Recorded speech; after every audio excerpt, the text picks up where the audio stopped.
Diamond analipwa hela nyingi kuliko Davido. Davido kalipwa dola 500,000.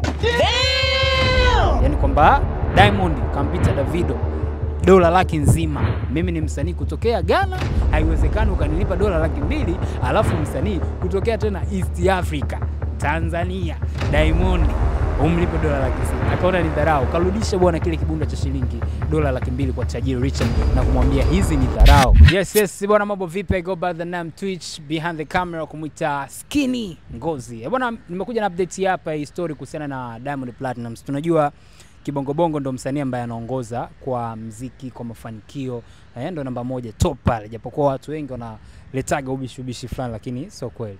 Kutokana na kauli hii, mimi nakuhakikishia kwamba juzi kati hapa Diamond aliweza kupata nafasi ya kwenda kuperform kwenye moja ya siku ya kuzaliwa au birthday ya tajiri mkubwa sana kutokea nchini Ghana pale anajulikana kama Richard, au sio?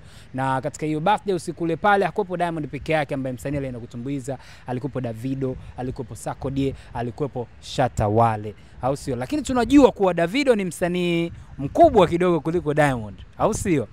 Davido anatoka Nigeria, Diamond anatoka Tanzania, lakini huwezi amini katika birthday ile ya tajiri huyo Richard ambayo ilifanyika Ghana, msanii aliyelipwa hela nyingi kati ya wasanii nilokutajia hapa ni Diamond kutoka Tanzania.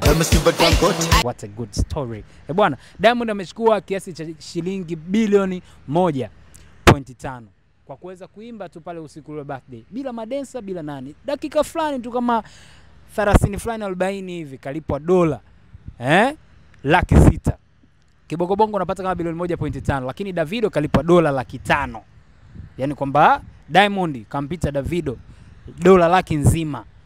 Ambapo hela ya Davido ambayo dola 500,000 kuja calculate unapata kama bilioni 1.3 hivi.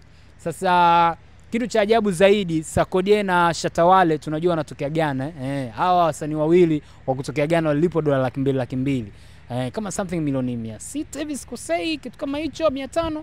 Lakini baada ya Shatta Wale sasa kugundua kuwa Diamond amelipwa dola 600,000.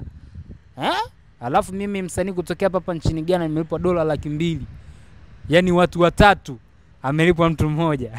Akaona ni dharau, karudisha bwana kile kibunda cha shilingi dola 200,000 kwa tajiri Richard na kumwambia hizi ni dharau. Mimi ni msanii kutokea Ghana, haiwezekani ukanilipa dola 200,000 alafu msanii kutokea tena East Africa, Tanzania, Diamond umlipe dola 600,000. Which cha ajabu mimi nilijua labda Davido ndo atamind kulipa dola 500,000.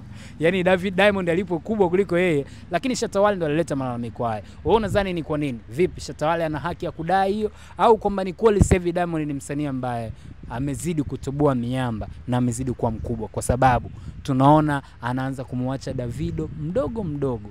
Hii ni show ambayo Diamond amepokea kiasi kingi cha pesa kuliko Davido.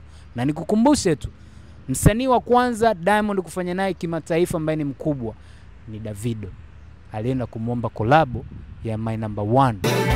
Kama unaikumbuka hiyo ngoma ya Diamond, wakafanya remix, which Diamond akaanza kutoboa kimataifa. Lakini leo hii Diamond analipwa hela nyingi kuliko Davido.